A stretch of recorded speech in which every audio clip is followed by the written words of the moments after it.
There was a guy named Doherty who had lived with the Cherokee, I think 1690. There was a man named Finless who lived with the Uchis. And one of these explorers had been, I think it was John Stallings, who had been captured by the French, and then on his way back, he was walking back to, I think, his home in Virginia. He came across a guy named Finless who was living amongst the Uchis.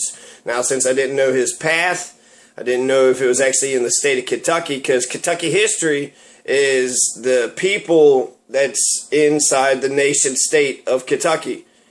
And so, because all I had was a name and no other information, I didn't include them. But I went ahead and wrote the first part of Kentucky history on Wikipedia. And on Wikipedia, the very first thing that I had mentioned was the brachiopods.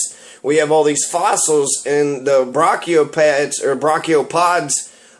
where we have shells. Have you ever been into a creek in Kentucky? You see a bunch of fossils that look like little shells. Well, those are brachiopods, and they have been here for 300 million years. And so that's where I started it from, but someone says, well, no, the history is just the people. The history is just the people of Kentucky. So that's what the beginning of Kentucky history was all about. I was very proud of myself. In the very beginning, at the very top of Kentucky history, it says that the history of Kentucky spans hundreds of years. And if you look at the white people, I mean, we just established, the state of Kentucky in 1792. So that's only, 210 or 20 years. 223 years actually ago. So white people have only been here for a couple hundred years, but humanity has been here for quite some time. We've had human beings who were here 7,500 BCE, and so that's 12,000 years. So for 12,000 years, Kentucky has been peopled. So the election, I saw that 87% of the people did not go vote. And when I look at the history of Kentucky, the problems was that it's a white apologist perspective. When the first explorers came into Kentucky, let's talk about John Filson. So John Filson comes into Kentucky, and he talks about how it's a big Garden of Eden, how it's so plush with just lots of plants and animals. And John Filson, he had said that in 1754 was when the first white man came into Kentucky. He said it was James McBride. Well, there's a big problem with that, because James McBride came in 1754, and again, the only information we have on him is same thing with Doherty and with Finless, and there's another name that I saw too who had hung out with the Cherokees. That's all we have. James McBride came to Kentucky, wrote his name on a tree, and that was it. Well, that's also 1754. I have found 9 major explorers, 9, way more evidence of these explorers coming to Kentucky than just coming in and that's it, right? Oh, there's a guy that was in there, and I do believe it, but there's no story there. There's no story there. You don't know anything else. You don't know any other information. And so just like with the Native Americans, we don't write any of their story. Like, they were here first, right? I mean, I don't even know why we would elevate white people over red-skinned people, but they were here too. And so if it's like, oh, that person was here, well, that's not really much. It is something, though. It is something.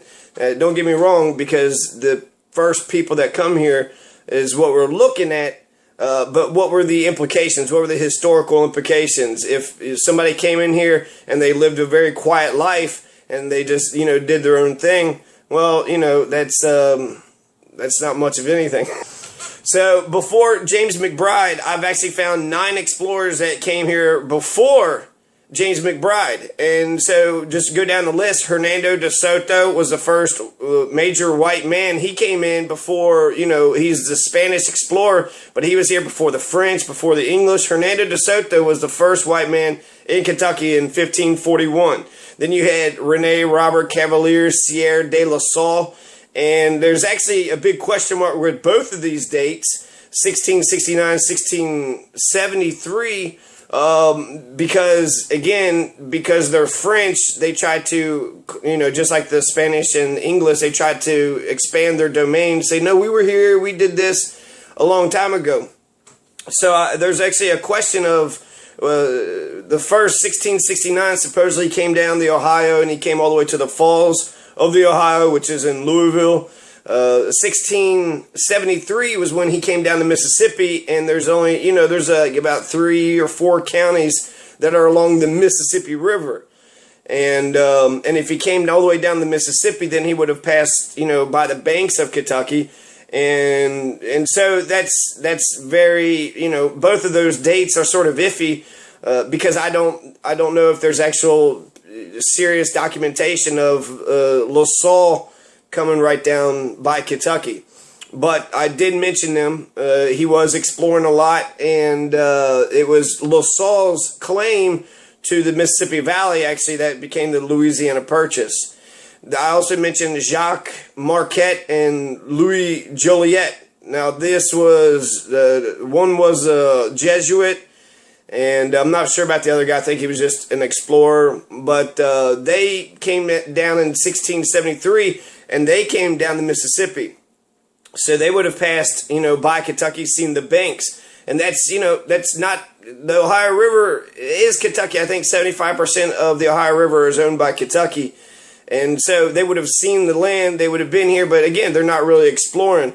But these are the first, explorers in Kentucky. And I would say most Kentuckians, the 87% who didn't vote, they don't know the very first chapter. They don't know the first chapter. And so the white apologist perspective is when John Filson came into Kentucky trying to use propaganda or whatever to get people to come into Kentucky to explore it, the white apologist perspective is that there are no Native Americans here. It's just a big open, Garden of Eden that nobody is even living in or being around. And that's just absolute bullshit. That just isn't true at all. There were lots of people that were already here. There's a Skippakithiki, Shanoa, Owani. And so these are permanent Shawnee villages that we know specifically about, that was written about.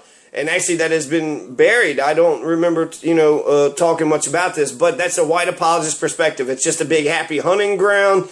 And so therefore, come one, come all. There's nobody here, just a bunch of, every once in a while you'll see a savage, right? That's what they were saying. And so, but unfortunately, I have a big problem with that, because if there's no permanent settlements here, and there are many permanent settlements here throughout all the eras. But if there were no permanent settlements here, then how did the Native Americans, there was constant attacks against the colonists, constant. 1774 is when Harrodsburg was established, which would be the first white establishment in Kentucky, 1774.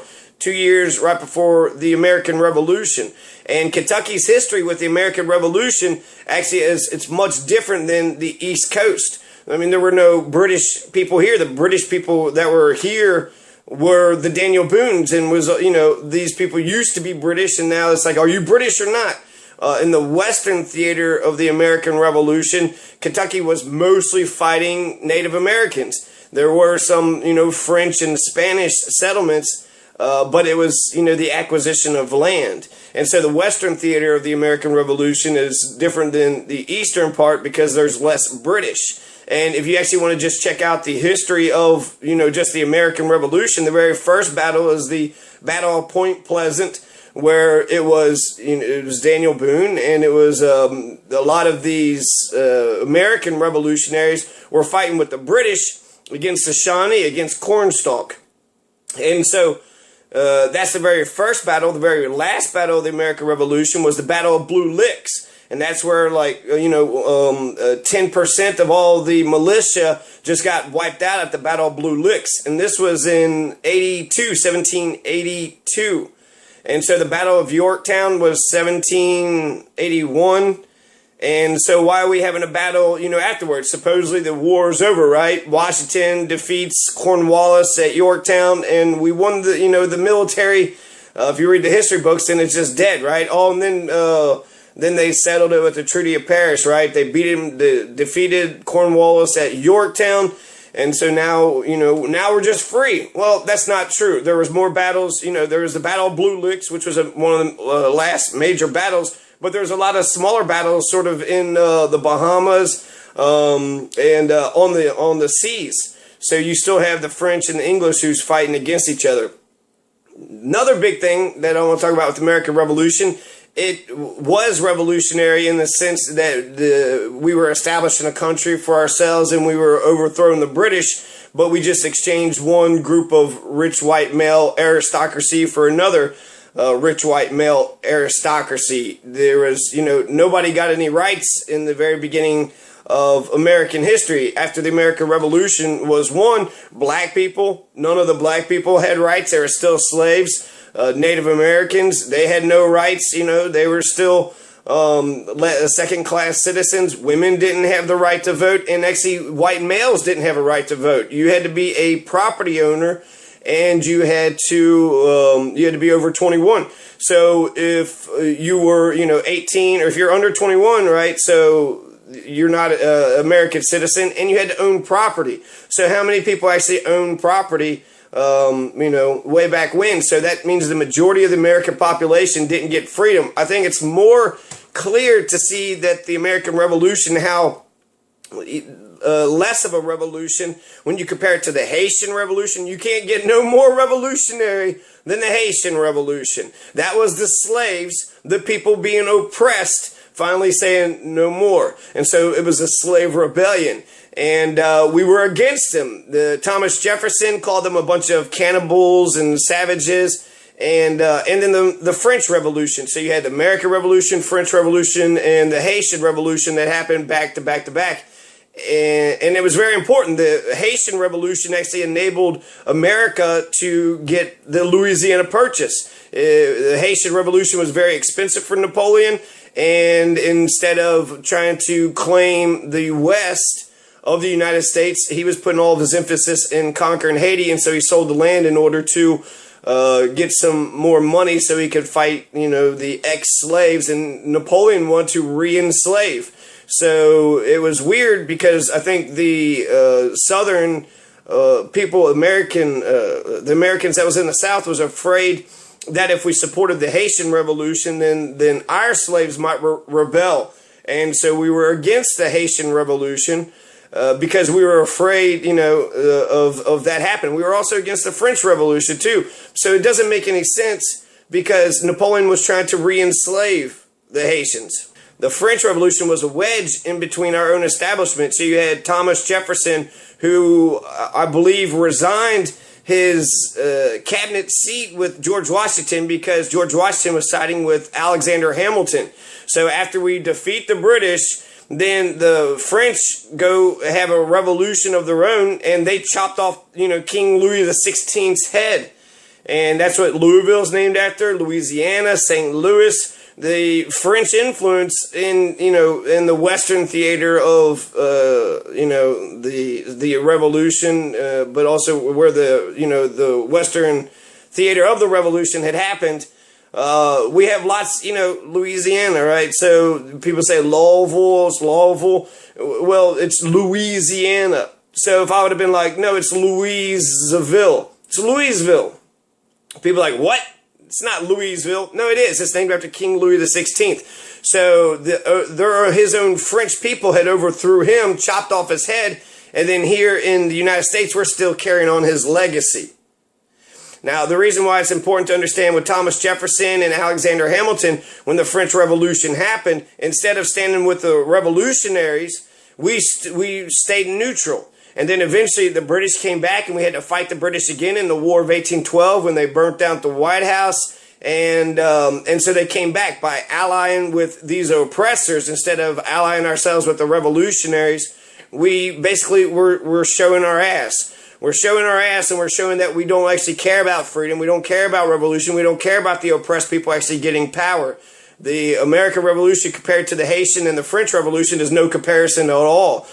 French society, when they overthrew their government, they want to change everything, including the timeline, including the dates. Right now we are on a Julian type of calendar, before Christ, after Christ. They wanted to have year zero set at the French Revolution, 1793. So that's the year of, that's the, instead of saying before Christ and after Christ, it would have been before the revolution and after the revolution. And frankly, they changed the whole game. They changed the game from having a monarchy, having a hereditary monarchy, which the Native Americans in Kentucky they were doing the same thing. It was a family who had been ruling a tribe, then their kids would become the new rulers once they got up there. And of course that's silly. That makes no sense whatsoever. Just because you're born in this family, in fact, it almost might be the opposite. You don't have the regular life. You don't actually know what it's like to be a regular citizen. You've had a very pampered life. And if you don't know about the struggles that people go through, if you're only learning about how to oppress everybody, so it was a line of demarcation. I look at the French Revolution. I probably should look at the Haitian Revolution like this, but the French Revolution, I think, is year zero because it was a major nation, right? The Haitian Revolution was against the French. And then the French people says, no, we're gonna take the power ourselves. And so they took that power back. Let's talk about the beginning periods, the beginning eras. We got the Paleo-Indian era, the Archaic era, the Woodland era, and then we have the Mississippian era. And the Paleo-Indian era goes from 9500 to 7500 BCE. And between these time periods, we had, I guess I want to mention something about the French. The French, they want to change the entire timeline, right? So that's how revolutionary they were. They wanted to change the way that we think, and I think the exact same way. I only see three periods, major periods in human history. There's the postmodern age, today, the internet generation. There's the modern age, which would have been after the French Revolution. They changed the game. That was a major game change in what the French revolutionaries had done. And we didn't stand up for them. We didn't stand up for them. Thomas Jefferson resigns because he says, isn't that the same revolution? Isn't that our revolution? I mean, isn't our revolution and their revolution the exact same thing? But Washington, Alexander Hamilton, they didn't think that. And so, again, we sided with we were neutral, but in periods of moral crisis, to be neutral is to choose the side of the oppressor. And so that's what we did. And then, there was impressment of on the high seas. So we were actually doing a lot of things against the French revolutionaries when they were doing something very good. And then that's why Napoleon kind of came in and said, hey, I'm going to be a dictator. And he started spreading the revolution everywhere in his mind. So we got the Paleo-Indian era, the Archaic era, the Woodland era, and the Mississippian era. Now, the Paleo-Indian era, this is important because the line of demarcation is, okay, first they came in to America, which we don't even know for sure. Supposedly there's a land bridge or there was some ice bridge that they crossed from Siberia to Alaska, but there's also been some human remains and artifacts that was found in South America, which suggests that they came on boats. And so if they came on boats, that's a different narrative. But eventually, there's people here, 9,500 BCE, so it's 2000, so it's about 12,000 years ago. We started having humans come in here. They're the first people, so they're they were nomadic. They lived in very small tribes. There wasn't any hierarchy, no social or class. It was just a bunch of individuals and families and tribes trying to survive. So while there might have been some people that was here before then, there's no archaeological evidence. So that's a good place to start. And the way that we know that people were here was there was a lot of arrowheads. They found a lot of arrowheads and scrapers, and so that's the evidence that we have. And we do have DNA evidence that says that they were the Asians. They were the Siberian people that have came here. Now, the biggest line of demarcation between the Paleo-Indian era and the Archaic era is the Ice Age.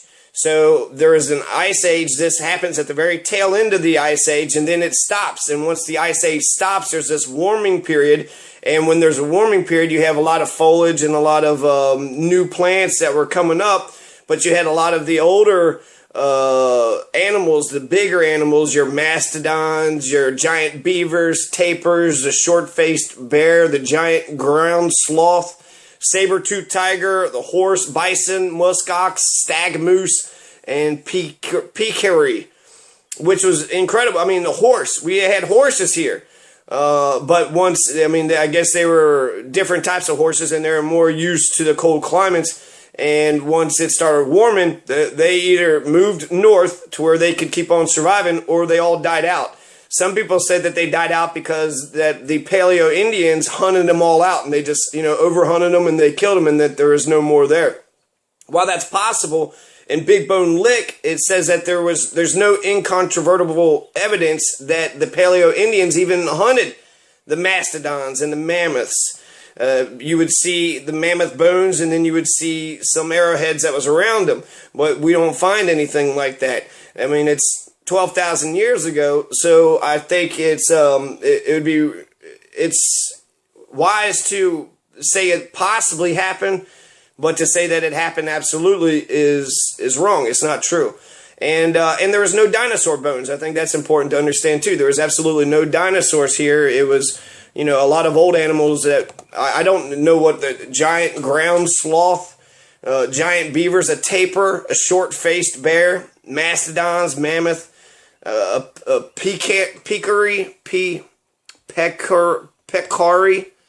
the peccary. I don't even know what a peccary is. So I'm going to look it up right now.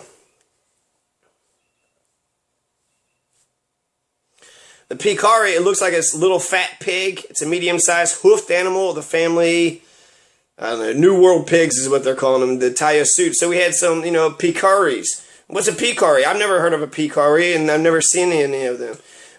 But that was an animal that was running around Kentucky, 10,000 or 12,000 years ago. But there are no dinosaurs. Dinosaurs are found in South America, all throughout the world, but not in the United States, or not in Kentucky specifically.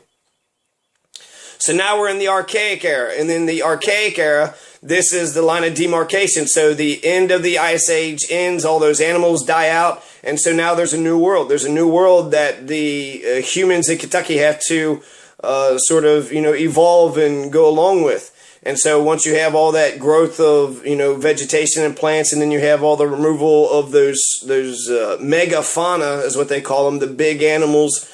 Once the megafaunas are gone, now you have a lot of smaller animals, a lot of wooded area. It actually gives more freedom to the humans who might have been hunted by the saber-toothed tigers and even the mastodons and mammoths. They might have been afraid of them too. They are some big animals, and so it seems like just having to stick a spear. That's what they threw spears. That's their type of arrowheads. They didn't have bow and arrows in, so they were chucking spears. And to think that a bunch of humans could chuck a spear at a woolly mammoth, or there were no woolly mammoths here, just a regular mammoth. So woolly mammoth is Asia, but in Europe. But the mammoth, that's a big animal, to think that they all did that, I don't know. I mean, I think that there's enough doubt and I have enough skepticism there to think that maybe they didn't, maybe they just stuck with sort of the smaller animals. The peccary, the New World pigs. It's easier to kill, a smaller pig than it is to kill this big mammoth.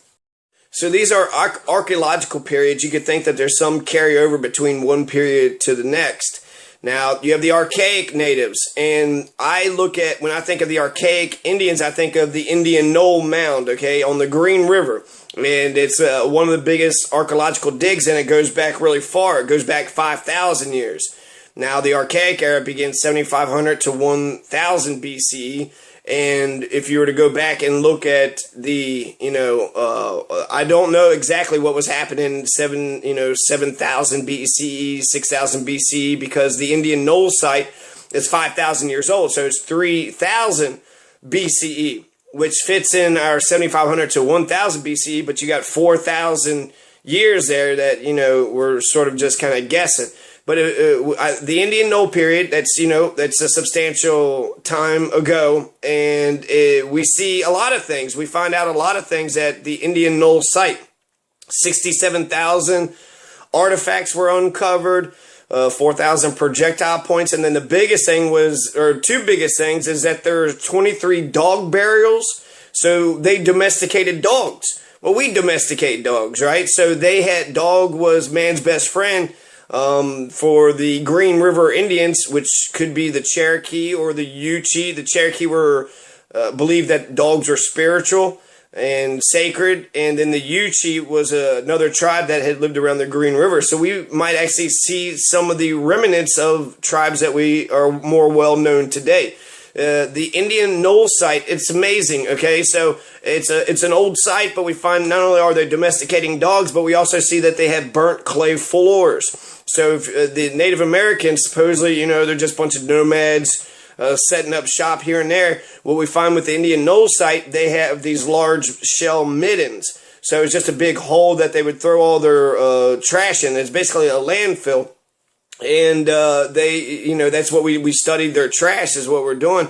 But that suggests, because they have big piles of stuff that they're throwing in, meaning that they lived there for quite some time. When they have burnt clay floors, that is to set up a house on top of it. Burnt clay floors suggests permanent residence.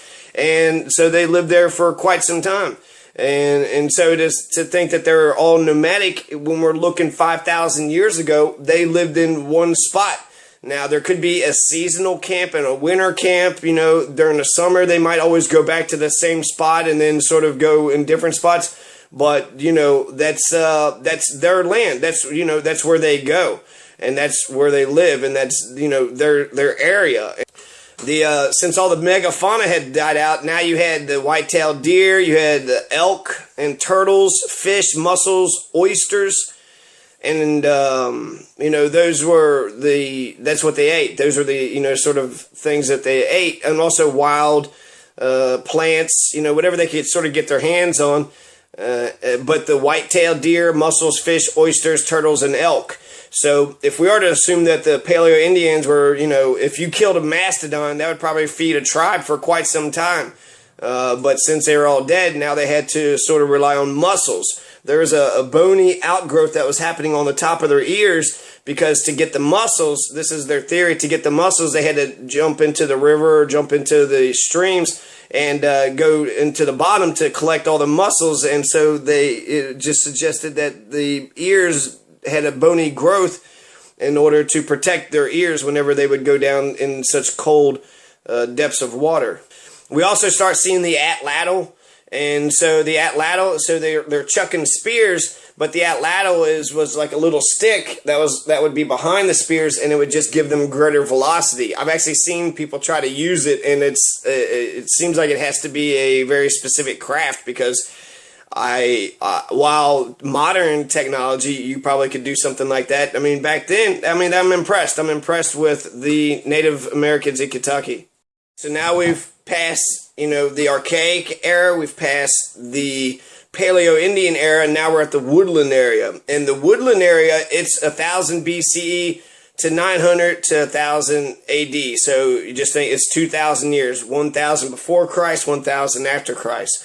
And what we learned with the Woodland area is that it's the middle part. So with the Archaic natives, it was they're still collecting wild fruits and vegetables. They're still hunting, but they haven't started planting anything. They haven't become agricultural. They haven't become sedentary. They haven't had an agricultural revolution. And really, that changes the game. Instead of having to chase the tribe or chase the herd of buffalo, instead of having to go where the food is, we could plant our own food, and we could stay put, and we could raise our own food. Well, that happens in the Mississippian era. The Mississippian era are your farmers. That's when they started raising their own crops and their own food, and they started staying put.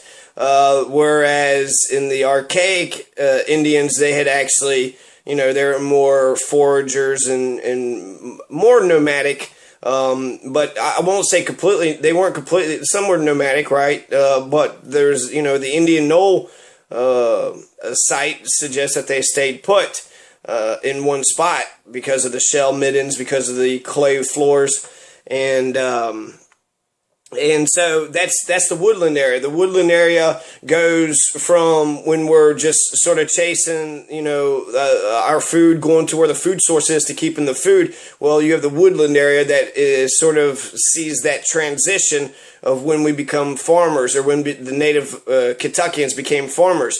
Another thing I want to mention is that the agriculture of the New World, when Columbus, right, 1492, he comes over, the agriculture that was being raised here was actually more advanced and more developed in Europe. They found the potato here, took it over there. It turned out bad for the Irish, but that was actually a lot of rich people. That was the Irish, some people want to call the Irish potato famine a genocide.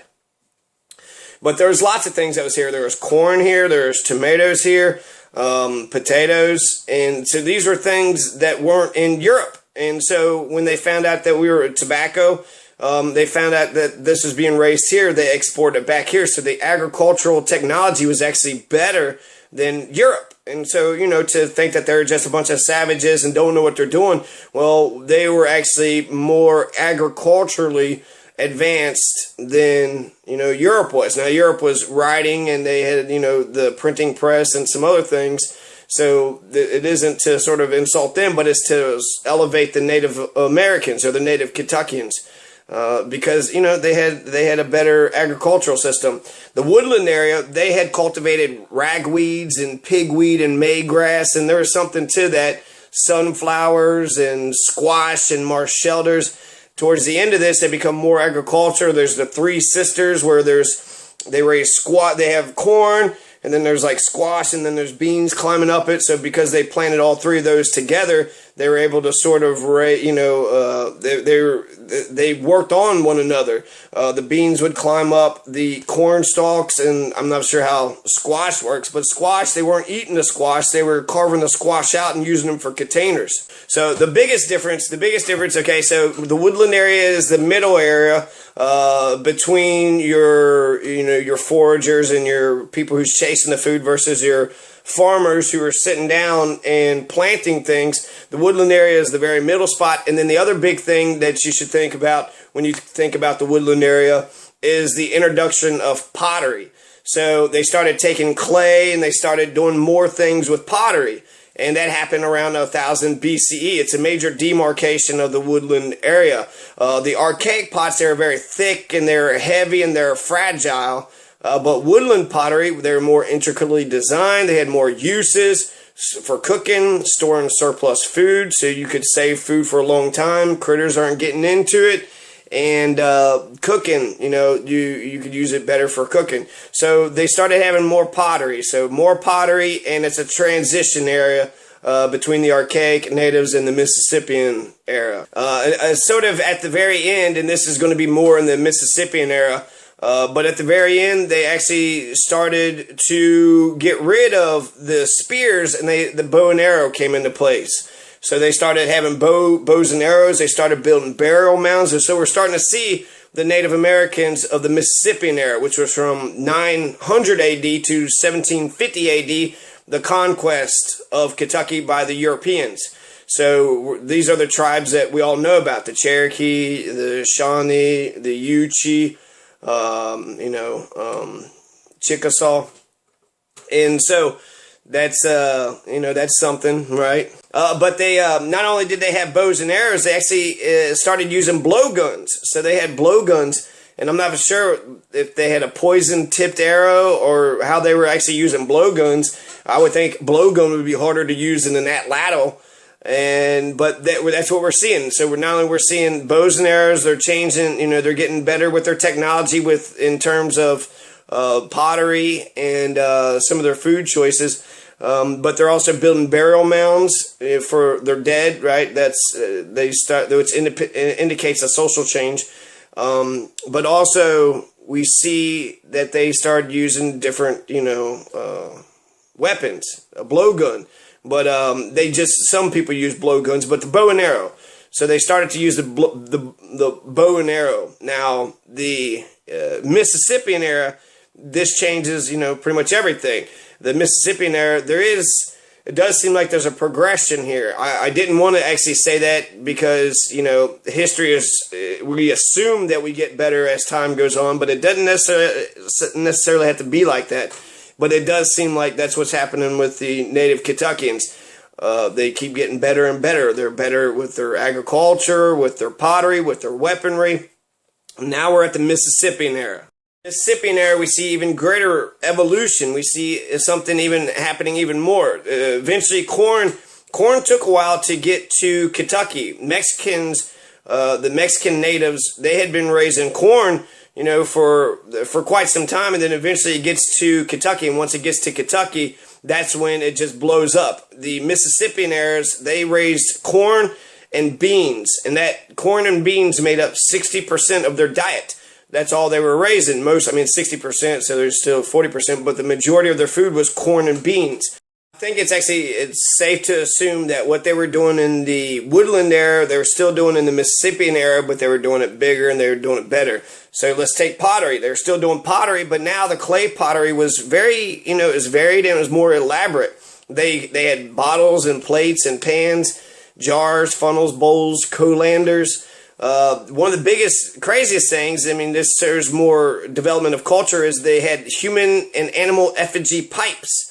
And so there's, it would be like about, yay big, and it would be a person or it'd be an animal, and then they would smoke out these pipes. This is tobacco. They would smoke tobacco. They had been raising tobacco and smoking tobacco since the Woodland area. And so they got better at it, and they smoked, tobacco. That's what they used it for, ceremonial, religious things, but there might have been just people that just smoked tobacco, whenever too. But domesticating dogs, they're farmers, raising tobacco, raising corn. I see this today. And so to think that they're all a bunch of savages who didn't know what they're doing, they were here, for 10,000 years doing their thing. And, maybe not all of them survived, but a lot of them did. And they lived, their entire lives, till old age here. So we see better pottery, we see more agricultural production, more of the Three Sisters. We saw the introduction of maize, beans, and squash, but now they're farmers. Now we're in the Mississippian era, and we got the Cahokia. I don't know if you know anything about Cahokia, but that's in Illinois. But it was like one of the biggest, it was like 10 to 20,000 people that was living in Cahokia. We also see platform mounds. We see villages. We see houses. And so Cahokia, they have one big platform in the middle, which you assume is probably some sort of priest or spiritual guide, or just the dictator, right? Just the chief. And then you have a bunch of villages that lived all around. Well, these are permanent dwellings. They were living here for centuries. They lived in the same spot. They lived in larger communities. There's still your smaller tribes just living off to themselves. But this, in the Mississippian era, they started living in villages. They started living in bigger spots. Some distinctions, there's lots of different cultures, actually. When you get to the Mississippian era, it might be too varied to actually, just say across the board. There's a Mississippian culture that developed in western Kentucky, right along the Mississippi and the Ohio rivers. But then there's a Fort Ancient culture that was in the eastern part of Kentucky. And I think that's actually sort of in Boyd County, and that's by Ohio River too. But there's also the Cherokee that were in the caves of Appalachia. So there's different cultures all throughout, the entire the entire United States, but more specifically Kentucky. Now I analyzed some of these Wycliffe mounds, the Rolandin mounds, the Toulouse site, and they're all about 1000 CE. Which were at 2000, so this is just 1,000 years ago, right? And then some of these goes to 1650 AD. If you look at the Slack Farm site was populated from 1400 to 1650 AD. Well, Hernando de Soto gets here in 1541.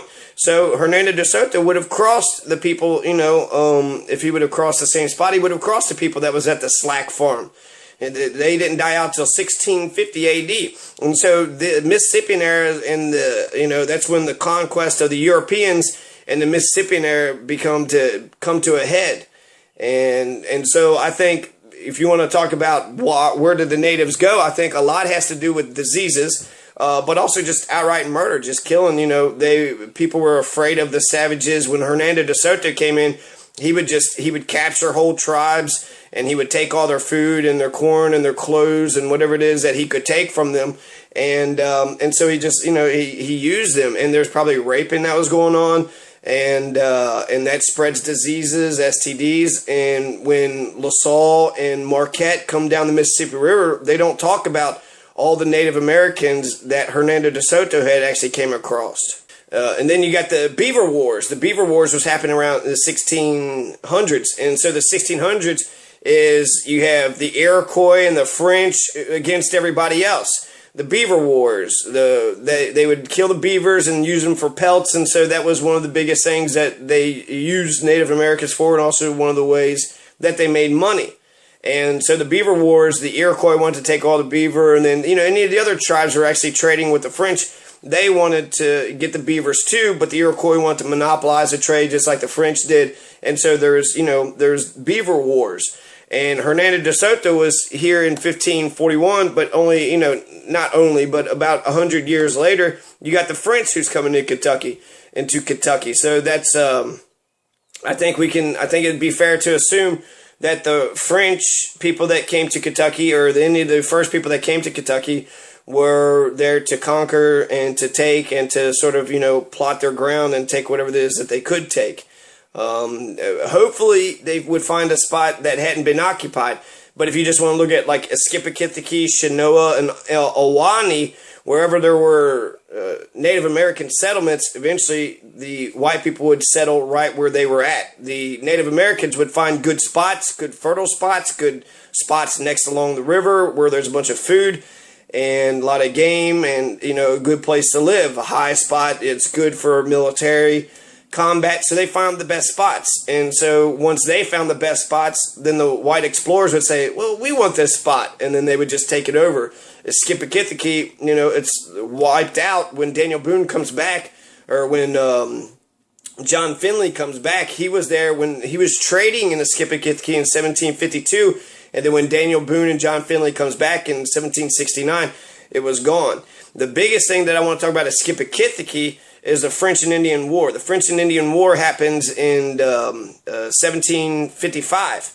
So 1755, the Skippakitaki eventually either, there's a flood that happened in 53, and then it's all gone supposedly by the 58. Well, that's the French and Indian War. Is it hard to, to conceptualize that here you have these Native Americans, and it's called the French and Indian War. So you have these Native Americans in a Skippakitaki. The French, there's French traders that was there. So possibly the French wiped them out, or maybe the English did. The English wiped them out saying, oh, they're allied with the French, so fuck them, and just, killed them all and took the land and took the spot. I mean, it could be anybody, really, but I think to assume that they all just packed up and said, we don't want to live here no more just because we don't. Well, they've been living there for, 1718 is when it had been established. So they had been living there for at least 50 years that we know about, or 30 years that we know about. But for them to just pick up and go, there was a flood in Shinoa. There wasn't a flood in the Skippakitaki. So what happened to Skippakitaki? What happened to Ahwahnee? Ahwahnee is in Irvine, in Irvine, Kentucky, but then eventually became Station Camp. And so that is, again, English explorers who's living on top of the Shawnee towns. They lived right on top of the villages that the Shawnee had already discovered. Even when I think about the Green River Indians, just Native Americans who lived on the Green River, when Daniel Boone and Company came here, they had a whole bunch of settlers that lived right along the same spots, the same good locations that the Native Americans were living on the Green River. And there's a huge issue that I have, like if you just take a look at Breckinridge County, the very first person here in Breckinridge County came with a 94,000 acre land grant. Who needs 94,000 acres, right? Nobody needs that many of acres, but that means he's aristocratic. He was able to get 94,000. I don't know how, I don't even know the guy's name, so he wasn't important in terms of military history, but for Breckinridge County history, he was very important, 94,000. So you had all these, people who was actually settled here, and then somebody comes in and says, no, we own 94,000 acres. And so now you got the land speculators fighting against the poor settlers.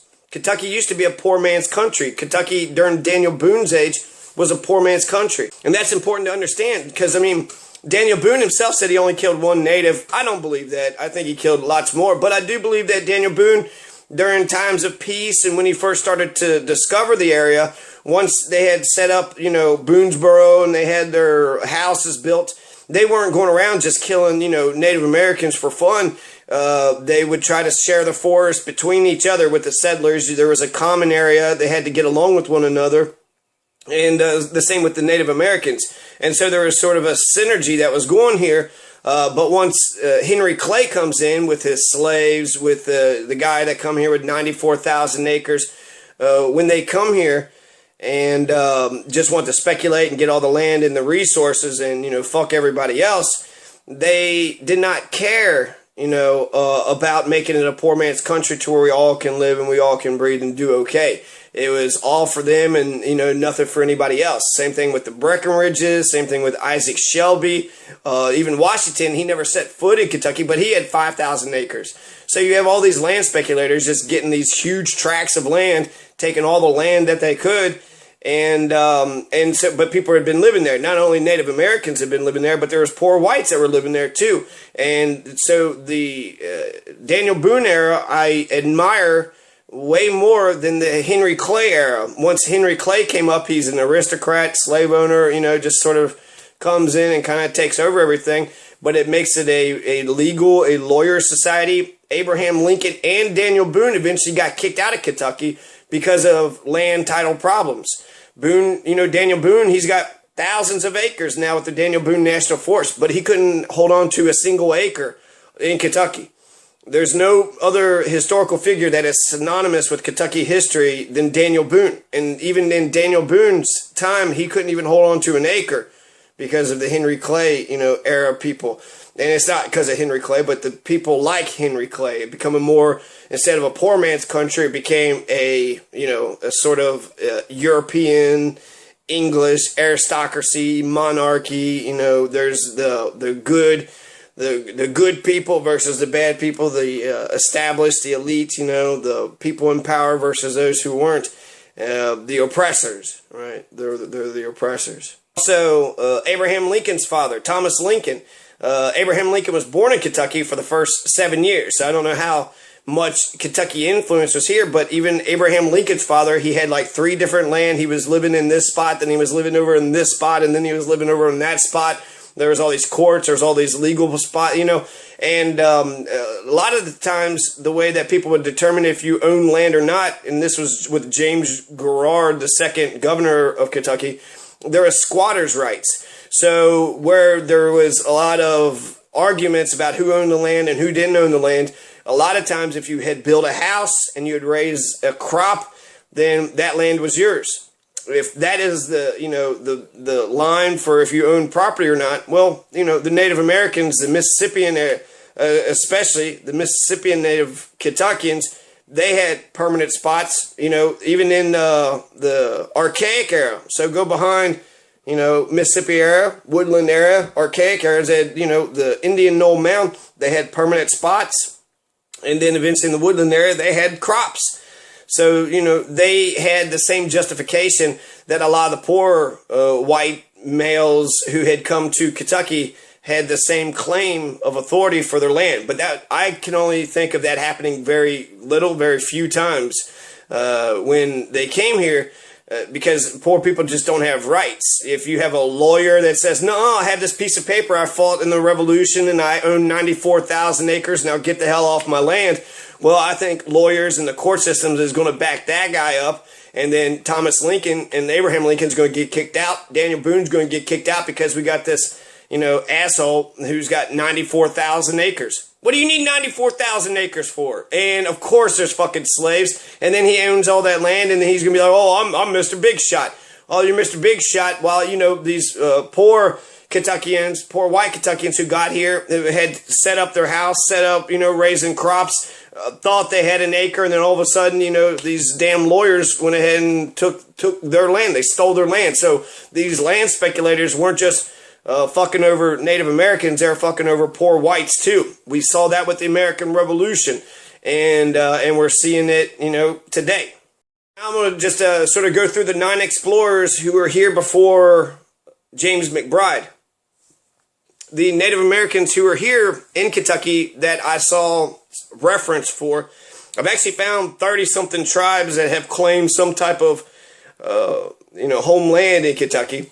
But specifically, your big ones are Chickasaw, Cherokee, Delaware, which are the Shawnees' grandfathers or their uncles, and the Yuchi. The Yuchi claim they were here the longest. They're the first tribe. A lot of these tribes claim to be the first tribes, but the Yuchi, they only had respect for the Delaware, because only the Delaware had been as old and been here for as long as they had been here. The Delaware and the Shawnee actually had a big split over the Grasshopper War.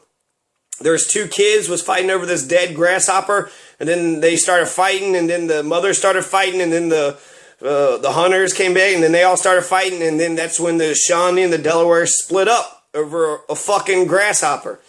But there's the Delaware Mosopolia at the mouth of the Cumberland River, Shawnee all throughout the state. Chickasaw is mostly in the western so-called Jackson Purchase area. It's the Chickasaw lands to me. Wyandots, I know a lot of warriors who had died. And the Yuchi. I see the Yuchi keep popping up all over the time. They're on the Green River, right? So they could be the Indian Knoll Mound people. And then also Hernando de Soto, I heard that the Siska was probably Yuchi too. So the first people that Hernando de Soto ran into that lived in Kentucky, very well could have been the Yuchi. It was in the western part. I think it could also be Chickasaw. I mean, really, we're speculating, but I think we could get to the bottom of it. I think with archaeological finds, we could find out who they were. There's another thing with the Yuchi too. Stallings, when he was walking by, there was that that first guy, Harless or Harn, or whatever. I mentioned him in the beginning. But he had, came across some guy who was living with the Yuchis. And there's another thing with the Yuchis that I'm skipping over right now. So Hernando de Soto, a lot of Kentuckians, even your historical experts, don't even know about these. I would say most Kentuckians don't know shit about Chapter 1. My problem with the way that we were taught with Native American history, if we don't know Chapter 1, how do you know Chapter 2, Chapter 3, Chapter 4? You lied with Chapter 1. You didn't tell me the truth when it came to Chapter 1. So if you can't even tell me the truth in the very beginning, then I can't trust you, anything afterwards. So Hernando de Soto, we don't know specifically where his line was, and so there's been a lot of speculation, and a lot of people thought he just went straight across the bottom. But his description of how he crossed the river and where he was at, the Native Americans, there's researchers today that have drawn a different line than what they drew before. So the researchers today showed that the Hernando de Soto came right up on the western side of Kentucky and then crossed the Ohio River, and then eventually, circled around. So they was here. Hernando de Soto was here. He takes the quizzes, the QQ, the quiz, I don't know, but the Siska, they also called them, but that was the Native Americans that he had captured. And then he let them go, trying to be nice with them, but they weren't happy, and then they came back and tried to attack him. But that was, that was a big tribe that was here in Kentucky, the Quiz. Who are the Quiz? Maybe they're Yuchi, maybe they're Chickasaw, maybe they're their own type of people. So Hernando de Soto, this is, relatively new. I think 10 years ago, these researchers came up with this, and it looks right. It looks and it feels right. And that's, that's all that really matters. The people that he had actually captured, the Quiz was mostly the women and children. So the men are out hunting, and great, brave Hernando de Soto eventually takes the women and children in captivity. Now, Hernando de Soto, this is a Spanish. The Spanish were most barbaric. Some of the most barbaric. I don't know if it's the propaganda, but you got Cortez, who went to Mexico, who not only killed everybody, but also burned their books and the culture, so nobody else would ever learn what their advanced agricultural techniques. We don't learn about it because they burned all the information. Hernando de Soto actually came out of, was riding with Pizarro. And Pizarro had wiped out the Incan Empire in Peru.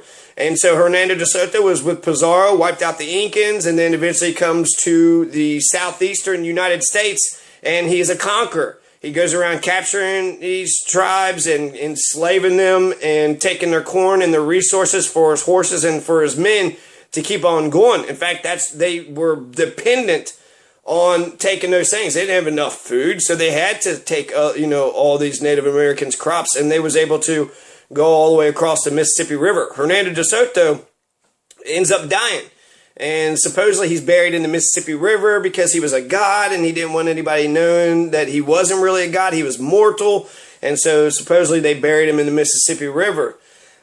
So it was this unsuccessful, he didn't come out of it alive. He didn't come back from it. And a lot of his men eventually had died too, but some of them survived. And the people who wrote things down, there's like 3 or 4 people who were writing things down the whole time. So Hernando de Soto, that was a Spanish, explorer. He was in Kentucky nearly 100 and, if we're to believe La Salle's 1669 date of coming down the Ohio River, that means Hernando de Soto was here 150 years. So the Spanish was in Kentucky 150 years before the French, the Jacques Marquette and Louis Joliet and La Salle were here. Now, where there's some questions with La Salle, Jacques Marquette and Louis Joliet definitely, they definitely came down the Mississippi River. And, but they wind up losing a lot of their papers, so we don't know exactly where they were and what they had done. Now, the first Englishman that was in Kentucky is Gabriel Arthur. Now, all 9 of these explorers are before James McBride. John Filson, the so-called first historian of Kentucky, who got killed by the Shawnee, got killed by the natives. He said that there were no natives here, and then they killed them, right? So, surprise, surprise, John, you didn't see that coming. But Gabriel Arthur was the first Englishman who was here, and he was an explorer. James Needham and Gabriel Arthur was sent to a tribe, the Tomahittan, and some people say that was the Yuchi, but the Tomahittan is the name that they use, and I think that's, we'll keep calling it the Tomahittan until we find out otherwise. It supposedly was in present-day Tennessee on the Hiwassee River. So anyways, they are sent by Abraham Wood to establish trade relationships. There was the Occaneechi middlemen who were taxing and doing all this other stuff. Well, why go through a middleman when you just go straight for the source? So he sent Gabriel Arthur and James Needham to go for the source. Well, James Needham eventually gets killed by his Occaneechi guide. It's kind of weird, they're sort of screwing over the Occaneechis, but they have an Occaneechi guide, and then now he killed James Needham, but Gabriel Arthur had lived, and the Occaneechi guide, Indian John is what they called him, that he killed James Needham, and then he tried to get the Tomahittans to kill Gabriel Arthur. And somehow Gabriel Arthur was able to make good with the chief. The chief protected him, and he rode around with the Tomahittan for quite some time. And he rode all around the Tomahittan. He went to the Spanish settlements in Florida and attacked them. So I guess that was the Tomahittan Indians. They were pissed off at these Spanish, either the explorers or the natives that they had allied with. So he goes to Florida and attacks. He's with the Tomahittan attacking, the Spanish. Then he goes to some of the Indian communities on the East Coast. But the big one, the Kentucky history part, is he goes through the Cumberland Gap and then goes up to the Ohio River and he attacks Shawnee. He's with the Tomahittan, attacking the Shawnee. He's in Kentucky, first Englishman to go through the Cumberland Gap. And it was basically because he was kidnapped, but I wonder if maybe that's what he wanted anyways, because eventually he marries a Native American wife, Hannah Rebecca Nicotee. And when the Shawnee, they attack the Shawnee, but he gets captured. And then they take away there's stuff on his face, whatever, his headdress, because he was dressed like a Tomahittan. Once they exposed that he was a European and that he had a Native American wife, the Shawnee let him go. They let him go back to his wife. And then he lives with his wife for a while, returns to Virginia. I don't know if he goes back or what happens, but that's the first Englishman in Kentucky.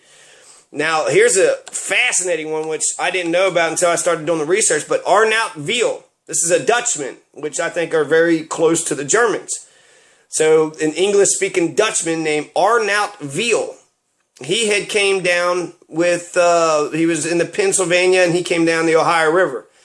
And so he was actually with, some Shawnee in Delaware who had actually showed him, how to do things. And so that's another explorer that was here.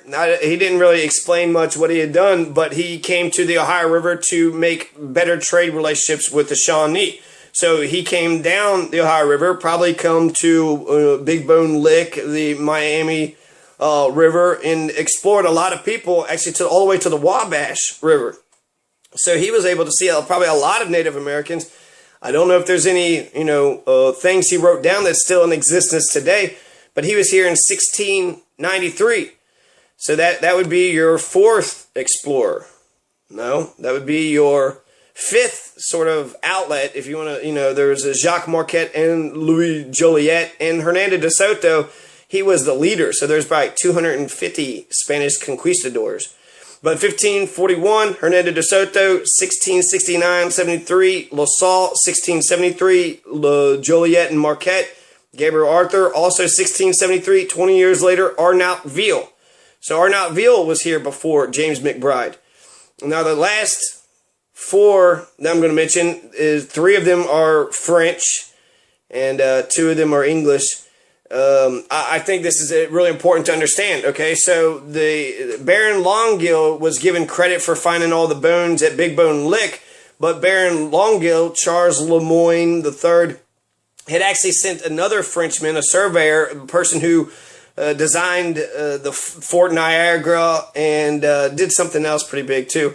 But he was like, an architect and a surveyor who had helped build the Fort Niagara. And he came down. He came down to Kentucky. He came down almost maybe to the falls.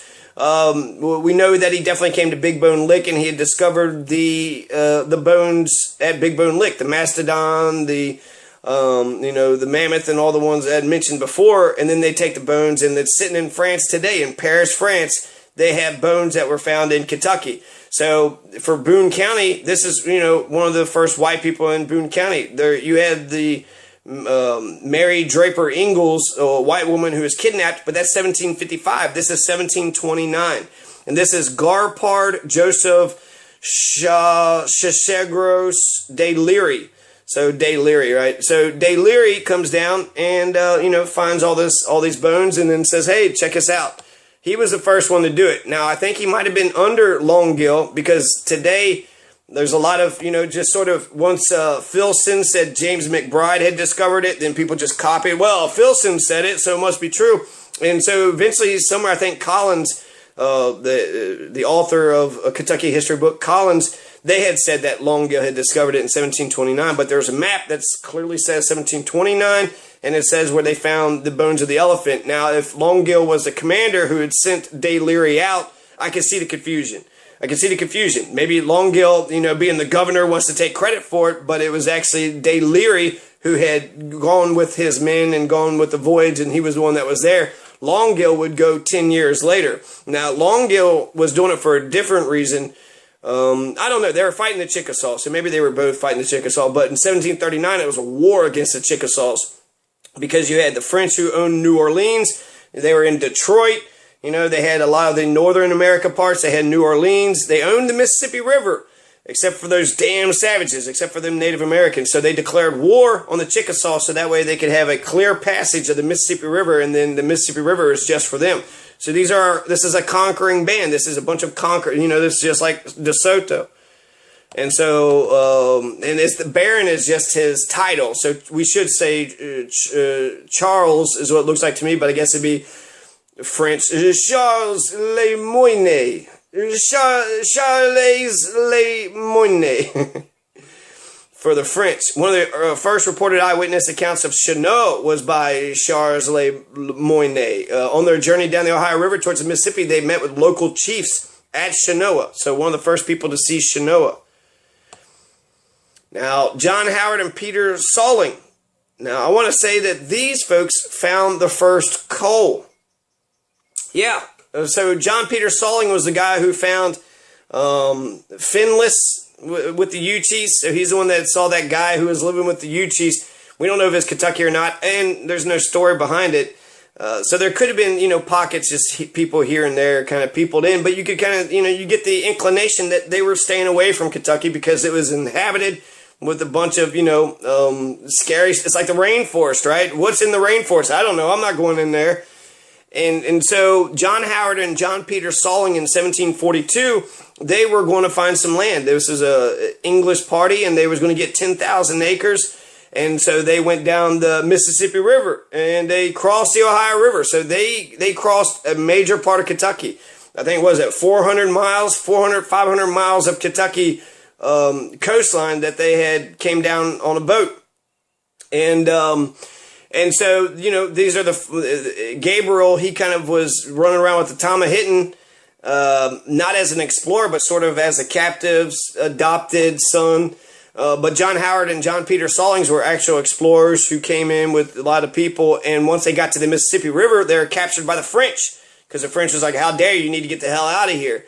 And so they got captured by the French. And actually, John Howard is sent to France to be tried, for encroaching on French territory. Eventually, I hear that somebody else, the English, attacks the French boat and he never gets to Paris. But it just gives you the inclination the French owned Kentucky. They believed they owned Kentucky. They owned all the land. They had actually done all the work in order to get here. So John Howard and John Peter Salling, along with 3 other guys. So it was only 5 people in this who had, came down from, I want to say Pennsylvania or Virginia, but they were crossing Greenbrier River, Cedar Creek, New River, Coal River. Then they eventually, the Kanawha River, and then the Kanawha goes into the Ohio River, and then it goes to the Mississippi. So they would have passed the Great Falls. They would have passed Chenoa. I don't know. There are only 5 people, so I don't know if they're exploring and writing any of this stuff down. They're probably just trying to, survive. And I don't know why they kept going. Where were they heading to? They could only go south for so long until eventually they, ran into the French at New Orleans. And they got captured. So it was, unsuccessful. But there was Salling's detailed account of Virginia's adjacent lands was used by Joshua Fryer and Peter Jefferson's 1751 map. So the information got carried over. The last guy, 1749, is Pierre Joseph Celeron de Blainville. This was a huge expedition. It's called the Lead Plate Expedition. And so for the Lead Plate Expedition, this Celeron de Blainville, Pierre Joseph, another Frenchman, to solidify the claims of the Mississippi Valley, he actually was taking these little lead plates that said that by, under the authority of King Louis XV, that they owned, this spot. So he was just finding strategic spots to bury these lead plates. And if anybody questioned whether or not he was actually there or not, well, we got a lead plate. We have an actual plate that was there, and it can be dug up and says, well, we discovered this. So therefore, it's ours. So he's not the first one, but it was a huge expedition. There's 216 French and Canadians, and then 55 Native Americans. So, this is, 260 or 70 people that came with Celeron de Blainville. So that's the beginning of Kentucky history, sort of in a nutshell.